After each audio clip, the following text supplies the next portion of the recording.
Assalamualaikum warahmatullahi wabarakatuh. Apa kabar adik-adik semuanya? Langsung saja ya, hari ini kita belajar mengenai model regresi dengan variabel dummy. Oke, jadi dalam analisis regresi yang telah kita pelajari sebelumnya, kita banyak menggunakan data kuantitatif.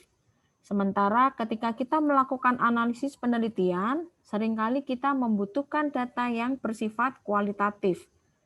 Contohnya, kita menganalisis bagaimana pengaruh jenis kelamin terhadap pendapatan, pengaruh kualitas produk terhadap penjualan, pengaruh harga produk terhadap kepuasan konsumen, lalu pengaruh pendidikan petani terhadap motivasi dalam bertani. Kalau kita cermati, contoh 1 dan 2, variabel bebasnya merupakan variabel kualitatif, dan variabel terikatnya merupakan variabel yang kuantitatif. Sedangkan contoh 3, variabel bebasnya kuantitatif dan variabel terikatnya kualitatif. Contoh 4, variabel bebasnya kualitatif dan variabel terikatnya kualitatif. Jadi contoh 1 dan 2 kita bisa menganalisis menggunakan regresi dengan menggunakan dummy variabel. Sedangkan contoh 3 dan 4 kita bisa menggunakan regresi logistik atau multinomial. Data kualitatif itu seringkali berbentuk data kategori, sehingga karena masih berupa kategori belum numerik, belum bisa kita lakukan analisis regresi secara langsung. Disinilah kita perlu menggunakan variabel dummy, di mana variabel dummy itu sering disebut sebagai variabel indikator, ya, biner, kategori, kualitatif, boneka, atau variabel dikotomi.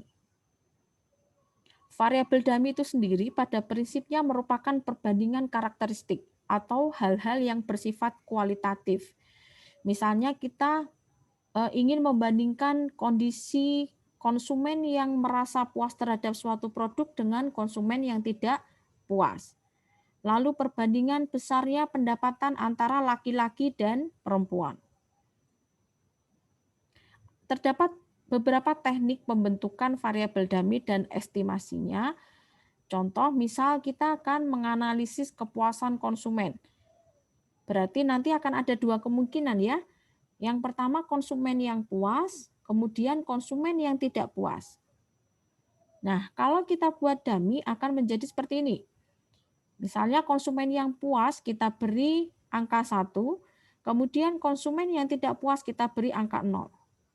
Atau sebaliknya, misalnya adik-adik lebih suka memberi nilai konsumen yang tidak puas 1, konsumen yang puas justru malah diberi angka 0. Itu juga boleh. Tapi ingat, nilainya harus bernilai 1 atau 0. Kenapa? Karena regresi yang dibuat itu akan menunjukkan kondisi di mana konsumen merasa puas. Kalau dummy itu berharga 1. Sedangkan dummy yang berharga 1 itu menunjukkan bahwa dummy ada di dalam model. Dan sebaliknya, dummy yang berharga 0 itu menunjukkan bahwa dummy itu hilang dari model atau tidak ada di model. Oke, ini supaya lebih jelas, misalnya kita mau meneliti mengenai pengaruh lokasi atau tempat tinggal, di mana yang sering digunakan adalah lokasi tempat tinggal di kota dan di desa. Nah, kita mau menganalisis bagaimana pengaruh lokasi terhadap harga berbagai macam produk. Kemudian kita punya model regresi yang digunakan seperti ini. P sama dengan alfa ditambah beta D, di mana D itu dummy, ditambah dengan error. Oke, kemudian kita beri yang di sini saya memilih yang 1 itu adalah kota, kemudian 0 adalah desa. Dan ini bisa berlaku sebaliknya ya, silahkan dipilih. Nah, dummy yang punya nilai 0 itu disebut sebagai kategori pembanding atau dasar. Oke, sehingga nanti kita akan memperoleh rata-rata harga produk yang di kota itu akan sama dengan alfa plus beta, kemudian harga produk di desa itu akan sama dengan alfa. Jika beta sama dengan 0, menunjukkan tidak terdapat perbedaan harga antara desa dan kota. Tapi kalau beta itu sama dengan 0, berarti terdapat perbedaan harga antara desa dan kota. Oke, misal dari hasil estimasi dengan menggunakan OLS, kita memperoleh P sama dengan 5.600 ditambah dengan 12.000D. Oke, R-square-nya tinggi sekali. Oke, berarti dari sini alfanya sama dengan 5.600 dan beta sama dengan 12.000.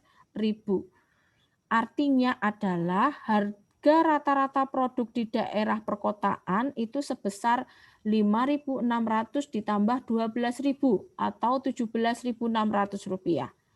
Dan harga di pedesaan itu sebesar 5.600. Cukup besar ya selisihnya ya. Jadi dapat disimpulkan bahwa harga produk di daerah perkotaan itu lebih mahal dibandingkan di pedesaan. Kemudian variabel bebas merupakan variabel kuantitatif dan variabel kualitatif. Jadi kita punya keduanya, kombinasi antara kuantitatif dan kualitatif. Contoh, analisis mengenai gaji karyawan di sebuah perusahaan agroindustri di Bogor. Kita analisis berdasarkan jenis kelamin dan lamanya bekerja. Oke, kita punya definisi di mana Y sama dengan gaji karyawan, lalu X untuk lamanya bekerja dalam tahun ya. Lalu dummy jenis kelaminnya 1 untuk karyawan laki-laki dan 0 untuk karyawan perempuan. Sehingga kita punya model seperti ini. Di mana dari model ini dapat kita lihat bahwa rata-rata gaji perempuan itu akan sama dengan alfa 1 ditambah beta X. Kenapa tidak ditambah dengan alfa 2? Karena DJK-nya, dummy jenis kelaminnya itu adalah 0. Jadi rata-rata gaji karyawan perempuan itu hanya alfa 1 ditambah dengan beta X. Beda dengan rata-rata gaji karyawan laki-laki, karena tadi kita beri angka 1 berarti sama dengan alfa 1 ditambah alfa 2 ditambah beta X. Oke, jadi kalau alfa 2-nya sama dengan 0 itu menunjukkan tidak ada diskriminasi gaji.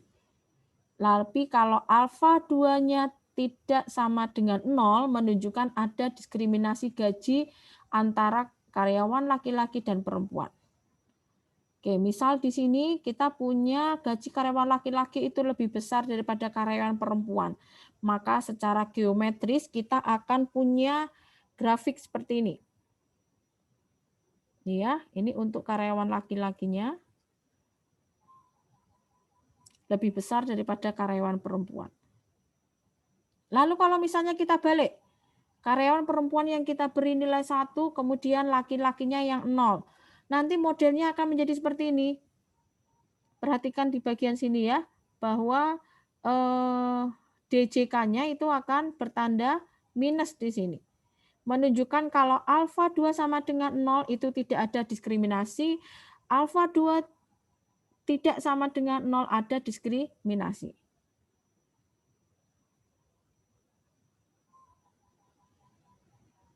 Oke, untuk kondisi yang sama ya, misalnya gaji karyawan laki-laki lebih besar dari perempuan, berarti nanti alfa 2 akan bertanda negatif. Sehingga kita akan punya ilustrasi secara geometris seperti ini. Karena alfa 2-nya bertanda negatif. Oke, sekarang variabel dengan kategori lebih dari 2. Jadi yang sering digunakan selain tadi lokasi tempat tinggal, yang sering digunakan lagi adalah tingkat pendidikan. Misalnya kita punya 3 kategori tingkat pendidikan. Lulus SMP, lulus SMA, dan lulus perguruan tinggi. Berarti di sini tidak cukup hanya 1 dummy. Kita gunakan dummy sebanyak 2 dummy.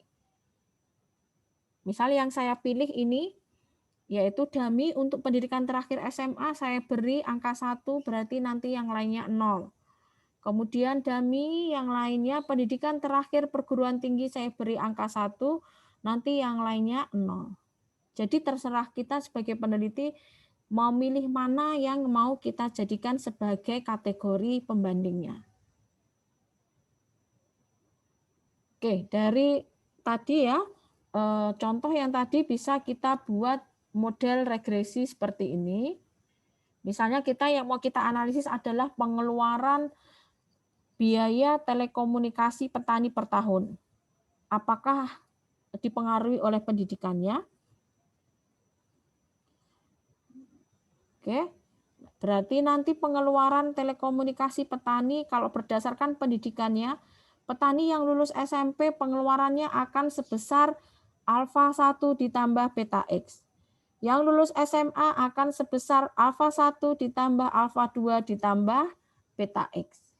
Yang lulus perguruan tinggi pengeluarannya akan sebesar alfa 1 ditambah alfa 3 ditambah beta X. Oke, lalu apa manfaat lain dari variabel dummy?